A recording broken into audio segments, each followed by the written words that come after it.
This thing probably hasn't been taken apart for decades upon decades. Wow.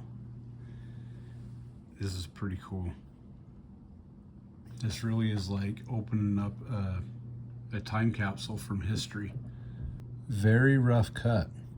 I've never actually seen pistol grips like this. When you lift them out and they're so rough cut. Close this, you can kind of see. Oh, I would have never guessed that's how that worked. That little notch engages onto the sear, which is right there. As that goes back, you see the movement of the striker hand. I'm still kind of curious how that all works. And then you see how that's engaging on the mainspring right there.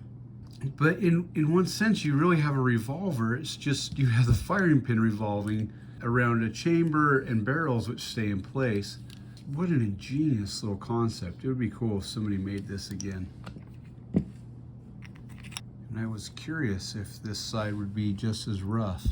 As it goes against the striker carrier, that engages on the main spring. Well, that screw has almost no tension on it. That just slides right off. You can see right there how they dovetailed that in so that when that's sitting in there, it holds itself and they only need one screw. Oh, and there's that nice little groove for that extractor to sit into. Oh, look at this. This is cool. The meat and potatoes. Oh my goodness, that is not what I was expecting to see. As this comes back, brings that whole assembly with it, and then just that force of that hammer comes down. Got my little Chinesium punch set right here. I'd use a brass punch, but I don't have one small enough. That's gonna be just right. Trying to drift this barrel latch pin out. Just a little nervous.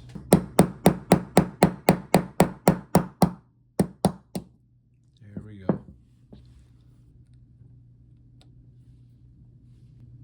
Now what's interesting is you can see this is chowdered up right here. Well, it's hard to say what this has been through. It carries that striker that comes up. That's actually, gotta be honest with you, that's just a nice crisp break. It's quite a trigger pull. I mean, it's not super hard, and for a pocket pistol, it's actually really nice. You can see right here where it engages into one of those teeth right there. Let's see if we can watch this in action.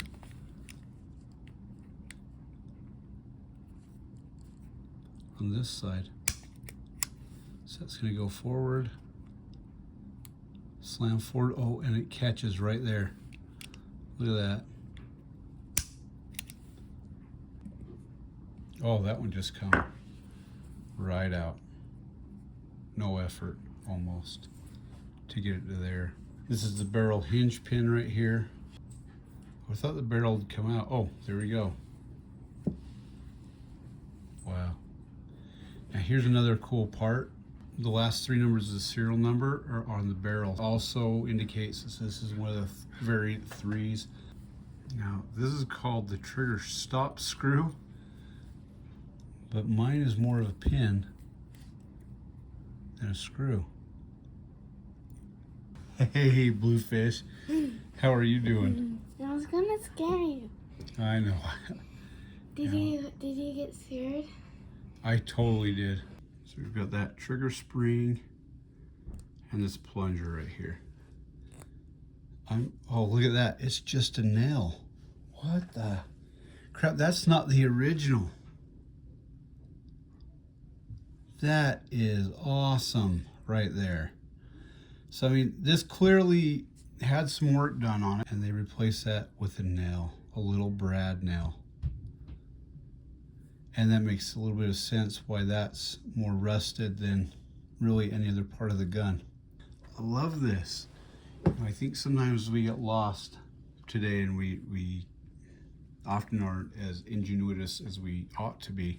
Someone took this apart and that little piece went flying and they couldn't find it, and so they just used a nail. I mean, that's just a piece of solid steel right there.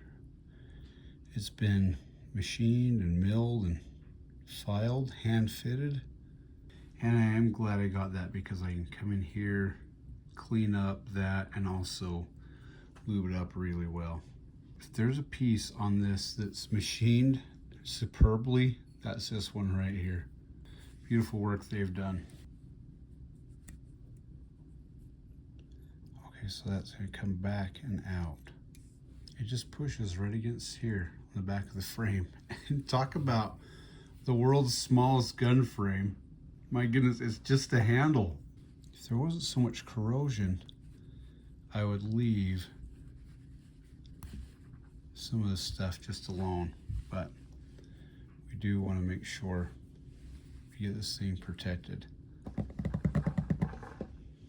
I mean, that thing is under extreme tension.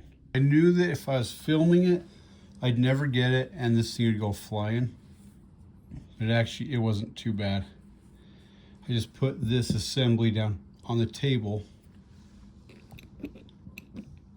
took my screwdriver and pushed it down and then out, keeping pressure on it, and nothing bad happened. But there is a lot of corrosion in there. And then we got our mainspring strut right here. The striker carrier pin was coming out easy. Okay.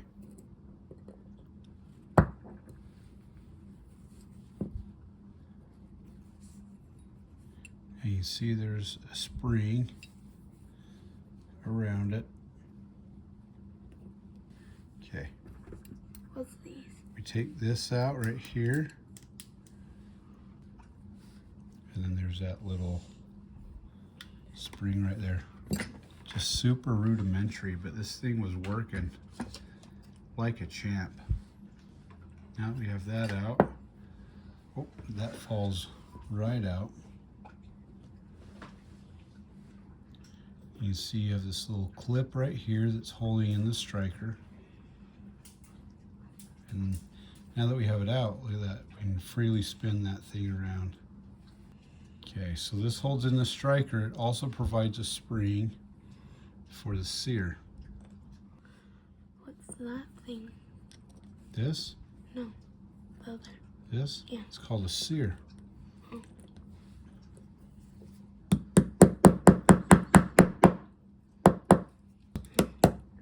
There we go. Trying to be super careful not to force anything. Well, I don't want to break anything, but I definitely don't want to force anything. Cute little sear right there.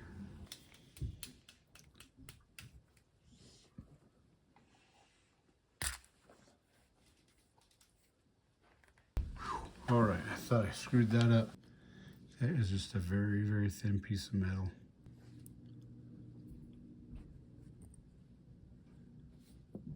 To me, it looks like there's quite a bit of hand fitting that was needed for these little firearms. It's a good thing we took this apart. As you can see, the corrosion really is building up in some places. The barrel is just a smoothbore barrel. The barrels are pretty pitted.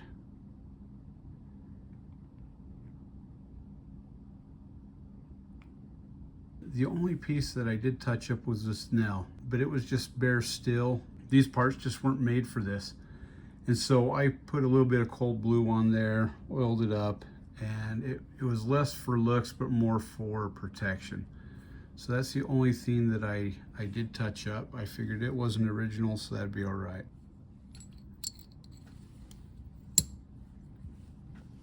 What I'm doing is I'm kind of pushing down that trigger. That was up just a hair. I could catch that nail on it. Now to get that back in, took my screwdriver and just kind of pushed it in. I didn't have to force too hard, but this one's in there a little stiffer than the other pins, as it has to hold itself in place. Now that that is started, all right, just come in from an angle and then kind of twist it in like so. We're going to tap it flush. It's just a friction fit. Now when I go to drop that in there, once that goes on the pin, that's working really well. This little clip and spring combination. There we go. The notch goes up.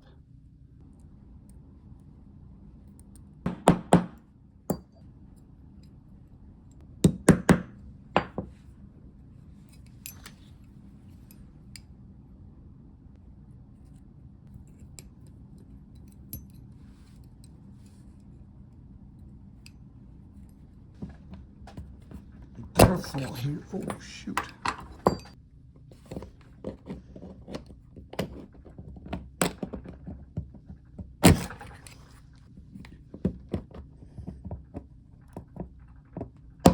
That ain't fun at all. Before you get that in, make sure you've got it inside. Okay. I'm just going to follow that as if that's a slave pin.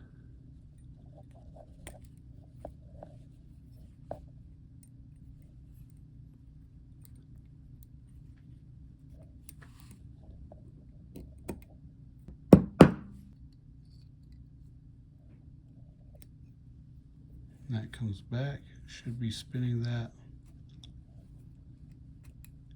each go around. Perfect.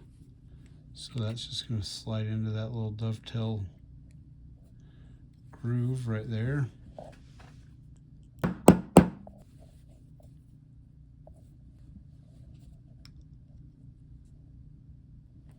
Once again, we don't want to force anything here. We just want to gently tappy tap tap.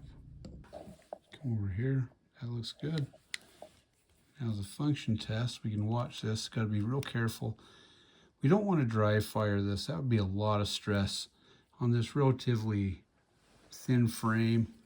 And I love how that sear works. As it keeps going back, you know, they must have put a lot of work to try to find just the right angle of the dangle right there.